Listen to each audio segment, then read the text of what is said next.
ধরুন আপনি একটা কফির কাপ হাতে নিয়ে হেঁটে যাচ্ছেন। হঠাৎ একটা উটকো লোক এসে ধাক্কা দিল আপনাকে। কাপ থেকে কফি ছলকে পড়লো রাস্তায়। বলুন তো কফি কেন ছলকে পড়লো? সহজ কথায় এর উত্তর হলো, লোকটা ধাক্কা দিয়েছে বলেই কফি ছলকে পড়েছে। কিন্তু কেউ কেউ মুচকি হেসে বলবে, কাপে কফি ছিল বলেই কফি ছলকে পড়েছে। চা থাকলে চা পড়তো, তেল থাকলে তেল। এটাকে আপনার জোকস বলে মনে হতে পারে, হো হো করে হেসে উঠতে পারেন, কিন্তু এটা একটা জীবন চিন্তা আসলে। আপনি নিজেকে ওই কাপটা হিসেবে ভাবতে পারেন।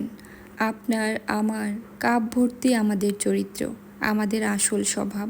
আমরা বিভিন্ন পরিস্থিতিতে, বিভিন্ন স্থানে, বিভিন্ন আড্ডায়, বিভিন্ন পরিবেশে ভিন্ন ভিন্ন চরিত্র নিয়ে ঘুরি।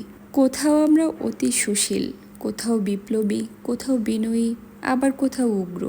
কিন্তু যেদিন ওই উটকো ধাক্কাটা লাগে, সেদিন আসল কফি মানে আপনার আমার চরিত্র ছলকে বেরিয়ে আসে।